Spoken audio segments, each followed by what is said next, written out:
Beneath the rhinestones, the stage lights, and the songs that defined generations, country music hides a darkness few ever see. Behind those warm southern smiles lie stories of addiction, violence, and unbearable pain. Secrets carefully buried beneath fame and faith. In this video, we uncover the 12 country music stars with the most horrifying secret life. Tales so disturbing, they might change how you see these legends forever. Johnny Cash, the man in black and his inner demons.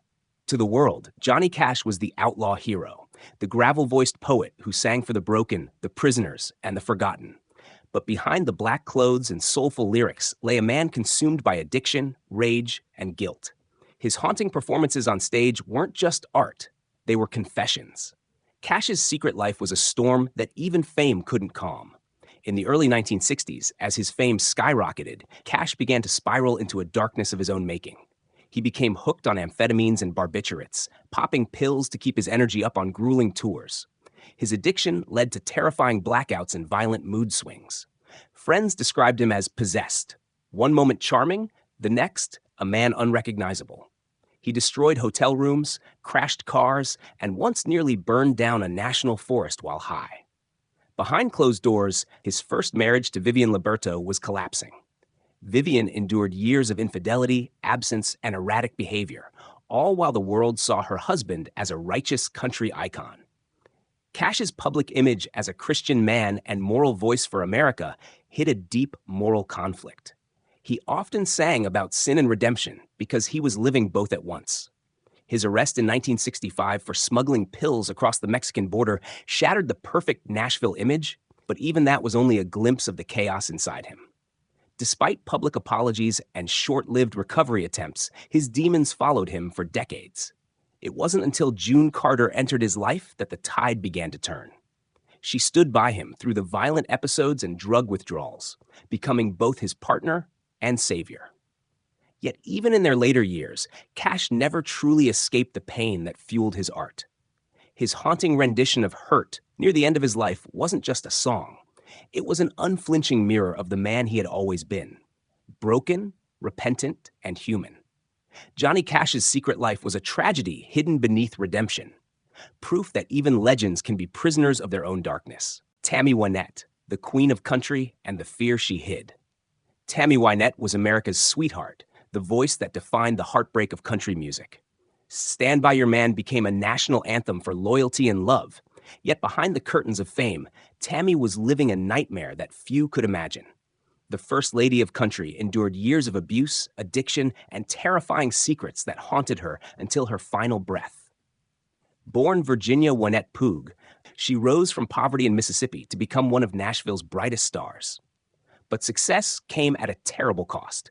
Her private life was chaos, 5 marriages, countless affairs, and a lifetime of health problems that kept her in constant pain. Her most turbulent marriage to fellow country legend George Jones was a mixture of love, violence, and destruction. When George was sober, he was charming and funny. When drunk, he was a monster.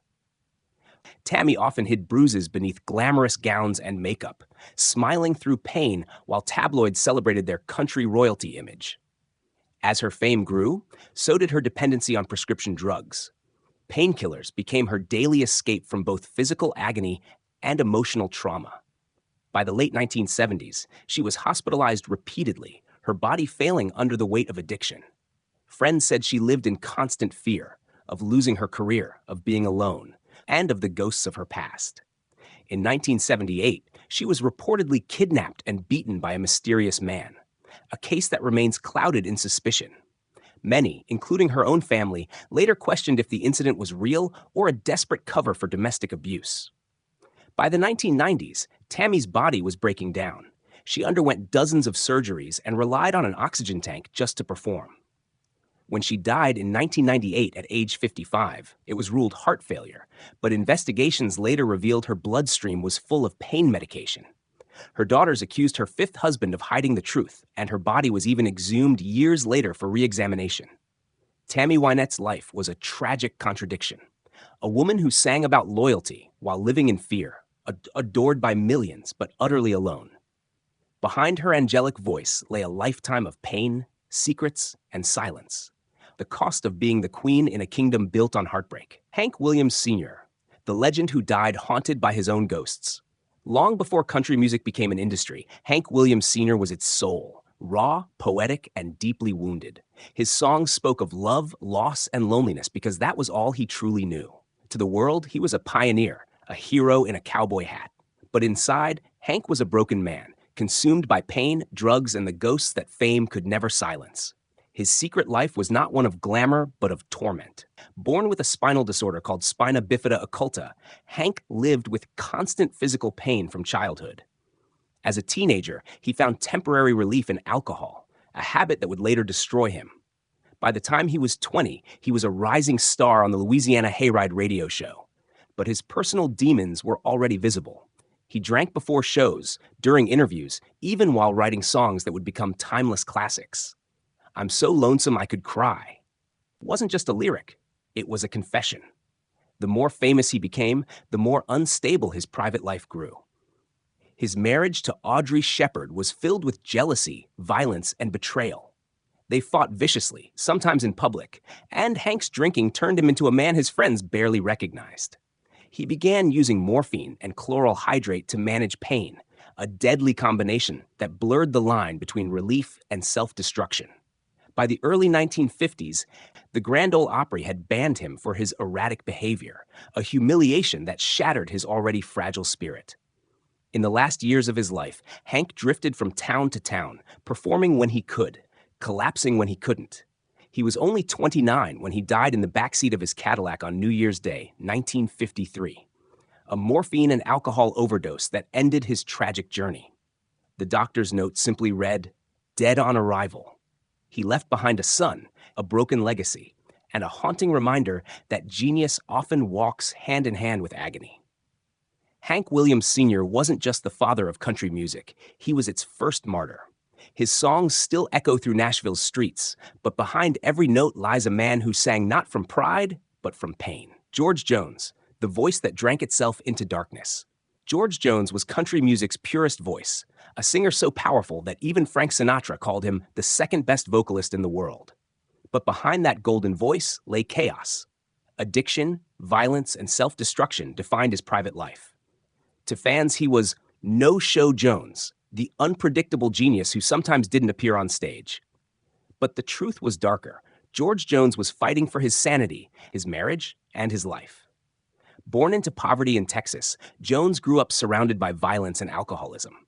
His father drank heavily and often beat his family, leaving deep scars that George carried into adulthood. Music became his escape, but as fame grew, so did the bottle's hold on him. By the late 1960s, his drinking had spiraled out of control. He would vanish for days, binging on whiskey and cocaine, missing concerts and showing up disoriented when he did perform. Promoters and bandmates described nights of terror, Jones driving drunk at 100 miles per hour, waving a gun, or hallucinating from lack of sleep. His marriage to Tammy Wynette was both passionate and poisonous. When sober, he adored her. When drunk, he became violent and paranoid. Their relationship became Nashville legend, filled with fights, breakups, and reconciliations that inspired some of their biggest hits. Tammy once locked away the car keys to stop him from buying liquor, so he famously drove his lawnmower 8 miles to the nearest bar. That story became a joke in country folklore, but for Tammy, it was a nightmare. By the 1970s, George was drowning in debt, paranoia, and addiction. He would go on week-long binges, convinced that demons were chasing him. His voice, though still beautiful, came from a body breaking apart. Multiple arrests, failed marriages, and health crises followed. He even claimed to have seen visions of hell and believed God was punishing him for wasting his gift. In the 1980s, thanks to his fourth wife, Nancy Sepulvado, Jones found redemption. She helped him get sober, rebuild his career, and live long enough to become a revered legend. Yet, even in his later years, he admitted that the ghosts of his addiction never left him. George Jones's secret life was a battlefield between genius and madness, love and self-destruction. His songs will forever sound pure, but behind every note was a man who had walked through hell to sing them. Loretta Lynn, the coal miner's daughter, and the pain behind her crown. Loretta Lynn was the embodiment of the American dream, a poor girl from the Kentucky hills who rose to become the queen of country. Her story inspired millions. Her voice carried truth, and her songs gave power to women who had none. Yet behind her proud lyrics and glowing smile was a lifetime of pain, betrayal, and hidden tragedy. Loretta's life was not just about success. It was survival in a world that demanded her silence. Born into poverty in Butcher Hollow, Kentucky, Loretta married Oliver Doolittle Lynn at just 15. By the time she was 20, she already had 4 children and was trapped in a volatile marriage. Doolittle, the man she loved and the one who helped launch her career, was also the man who cheated on her, drank heavily, and sometimes became violent. Loretta's songs, from Don't Come Home a-Drinkin' to You Ain't Woman Enough, weren't fiction. They were diary entries set to music. Each lyric was a coded cry for help, wrapped in melody and charm. Behind the fame, Loretta carried unimaginable burdens. She lost 2 children. Her son Jack Benny drowned at 34, and her daughter Betty Sue died young of emphysema. These losses shattered her, yet she rarely showed her grief in public. For years, she endured health problems, exhaustion, and depression while maintaining the image of the strong, unshakable country matriarch. Her fans saw her as fearless, but she once confessed that most of her songs came from tears shed alone in the dark. Her relationship with Doolittle remained complicated until his death in 1996. She once said, "He was my biggest heartache and my biggest blessing." Despite everything, she never divorced him. In her later years, Loretta became a symbol of female resilience, but those closest to her knew she had endured more pain than she ever revealed. Loretta Lynn's secret life was one of endurance, a woman who fought through betrayal, loss, and heartbreak while lifting others with her voice. She sang of strength because she had lived weakness. She wrote about love because she had survived its cruelty. Glen Campbell, the golden boy who lost himself to the darkness. Glen Campbell was country music's crossover king, a smooth voice, a charming smile, and a guitar that could mesmerize anyone from Nashville to Hollywood. With hits like Rhinestone Cowboy and Wichita Lineman, he appeared to be the picture of success, clean-cut, graceful, and beloved by millions. But behind the glittering rhinestones was a man battling demons far stronger than fame. Glen Campbell's secret life was a haunting descent into addiction, rage, and self-destruction. Born into poverty in rural Arkansas, Campbell's musical genius appeared early. By his 20s, he was one of the most sought-after studio guitarists in Los Angeles, playing with legends like Frank Sinatra and Elvis Presley. Fame came fast, and so did temptation. By the late 1960s, Campbell was hooked on cocaine and alcohol. What began as a way to keep up with the fast-paced Hollywood scene quickly became a dependence that ruled his life.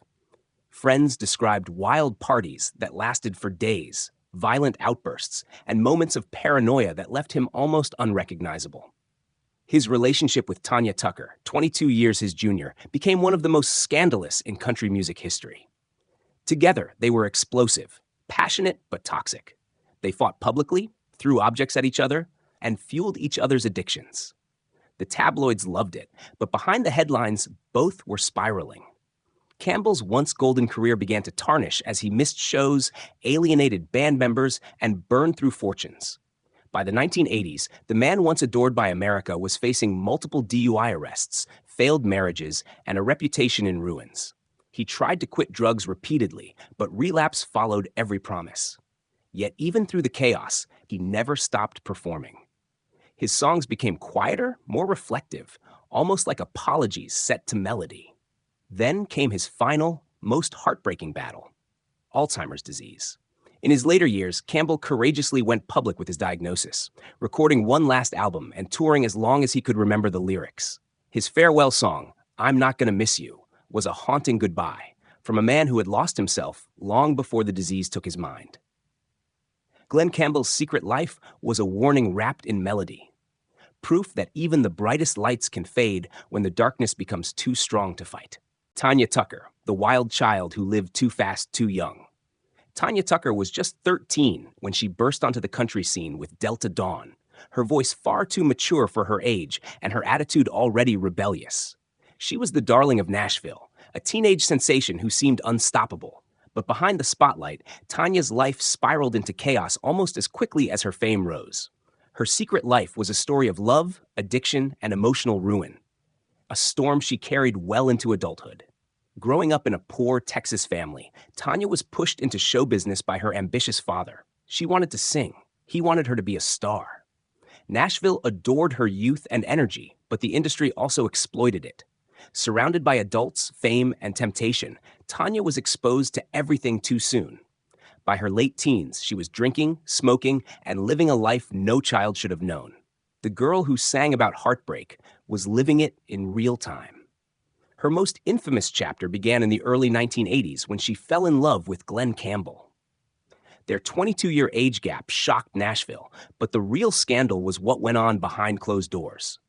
Their relationship was a whirlwind of drugs, fights, and jealousy. They broke up and reconciled countless times, each reunion more destructive than the last. Tanya once described their love as fire and gasoline, and it nearly consumed them both. When the relationship finally ended, Tanya was left broken. She turned to cocaine, pills, and alcohol, numbing the pain of betrayal and public humiliation. She had several near overdoses and checked in and out of rehab repeatedly. Her career wavered. Critics called her finished before she turned 30. But Tanya refused to vanish. In the 1990s, she clawed her way back with raw, confessional music that reflected every scar she had earned. Songs like Two Sparrows in a Hurricane became her redemption, the story of survival against all odds. Even now, Tanya Tucker remains unapologetically wild, a survivor of her own making. Her secret life was filled with chaos and regret, but also resilience. She lived too fast, loved too hard, and paid for it dearly. Yet through it all, she became something Nashville rarely forgives.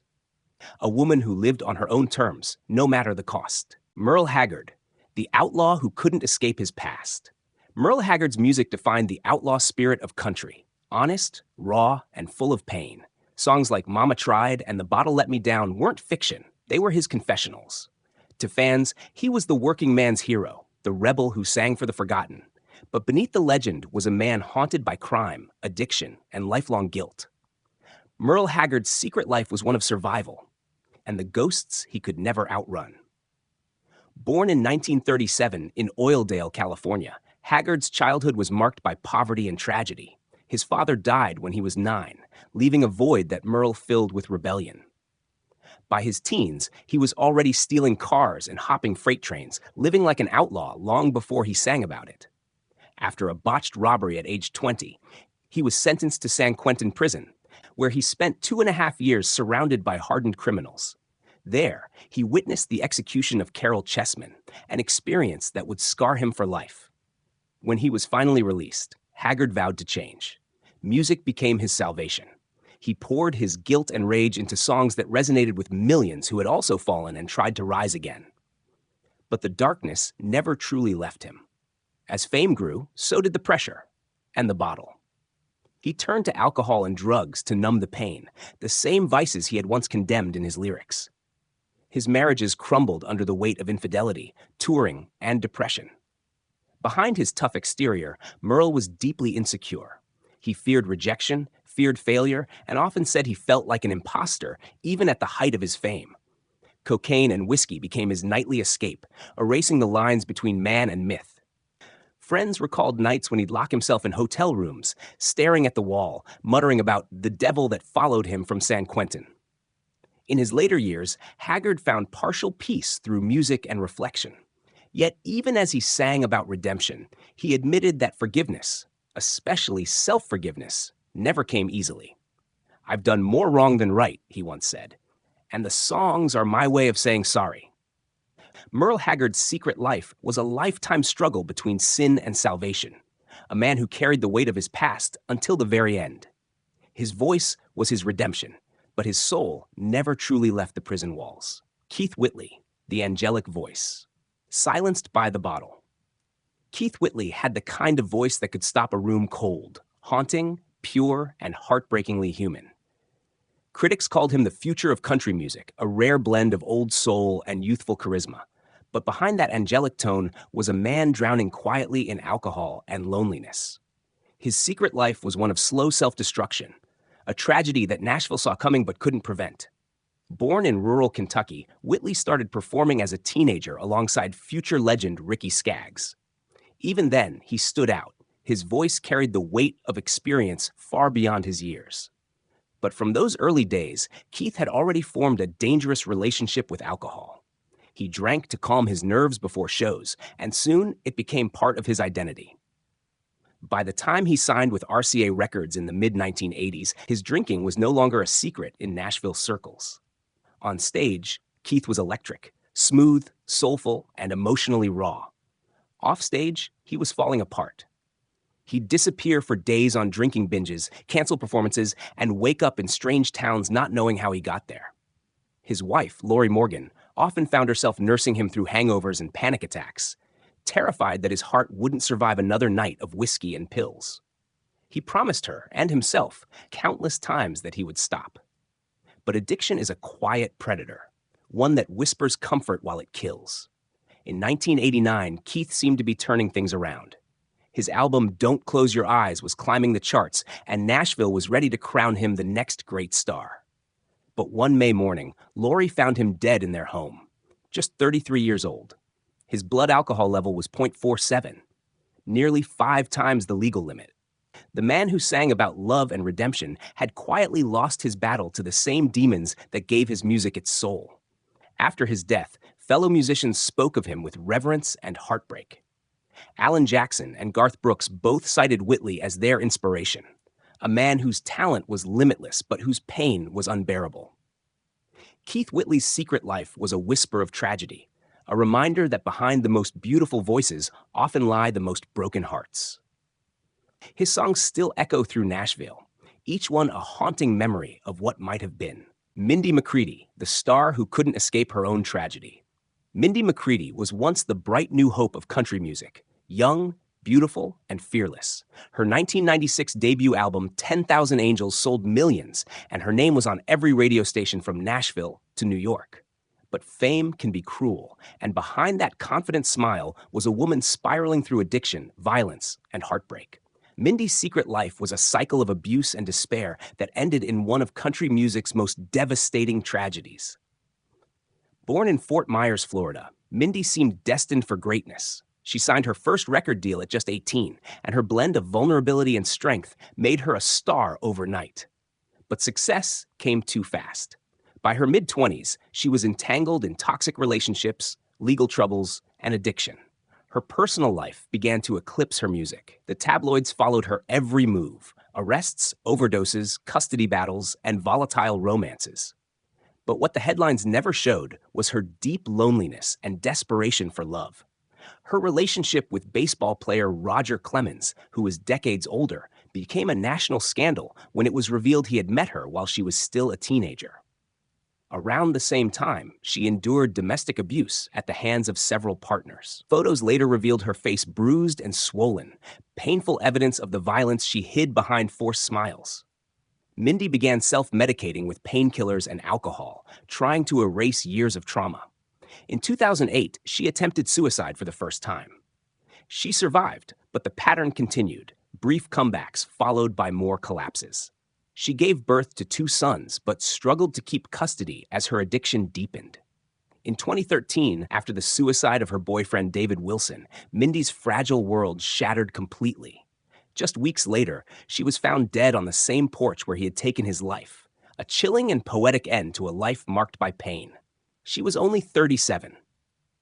Mindy McCready's secret life was the story of a woman who gave everything: her heart, her youth, her hope, to a world that devoured her.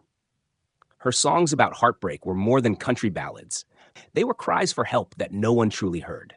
In the end, her voice remains haunting, beautiful, and forever silenced too soon.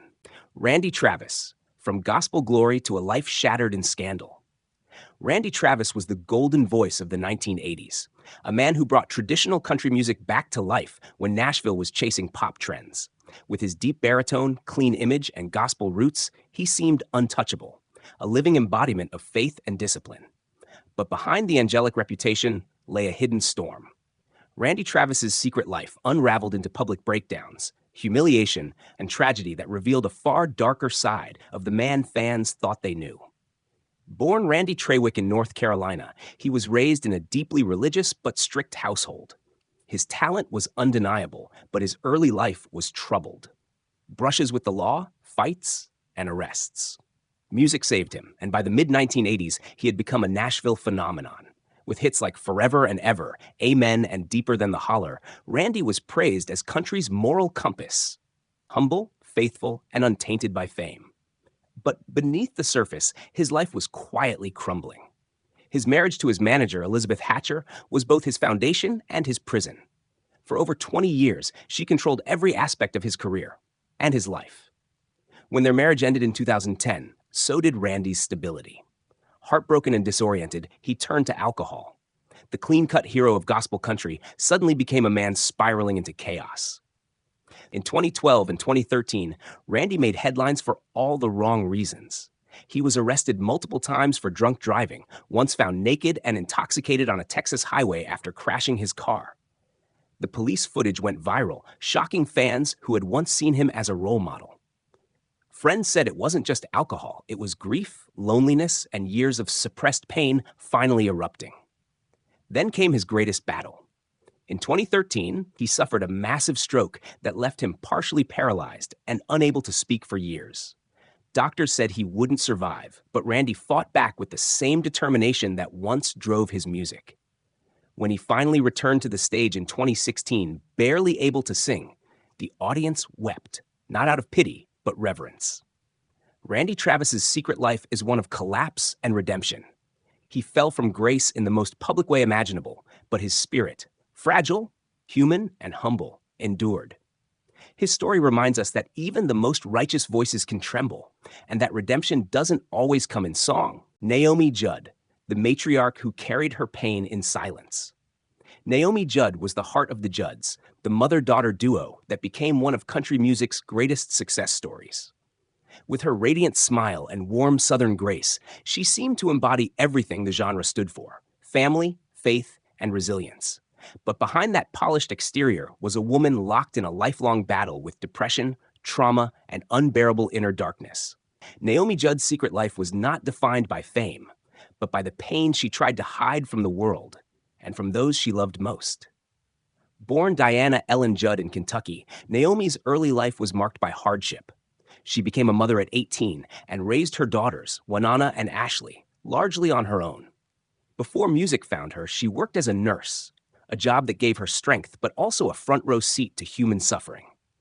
That empathy became the foundation of her artistry. When the Judds rose to fame in the 1980s, Naomi's story, the single mother who turned adversity into triumph, captured America's heart. Their harmonies were heavenly, their bond unbreakable. At least, that's what it looked like from the outside. In truth, Naomi was fighting a hidden war. Decades of trauma, including sexual abuse in her youth and failed relationships, left deep emotional scars. Behind the laughter, she was often gripped by crippling depression and anxiety. Even as the Judds collected Grammys and sold out arenas, Naomi was taking antidepressants and struggling to get out of bed some days. She once confessed in her memoir, River of Time, "Nobody can understand it unless you've been there, that dark, suffocating place where hope disappears." In 1991, a hepatitis C diagnosis forced her to retire from touring. Though she survived the illness, the loss of her career plunged her deeper into despair. Years of therapy and medication followed, but the darkness never left completely. On April 30th, 2022, just one day before the Judds' induction into the Country Music Hall of Fame, Naomi took her own life at age 76. Her daughters accepted the honor the next day through tears, revealing the private agony she had carried for decades. Naomi Judd's secret life was one of silent suffering beneath the spotlight. She brought comfort to millions, yet could not find it herself. Her story reminds us that even those who seem strongest can be quietly breaking, and that the most haunting songs in country music are often written by those who can no longer sing them.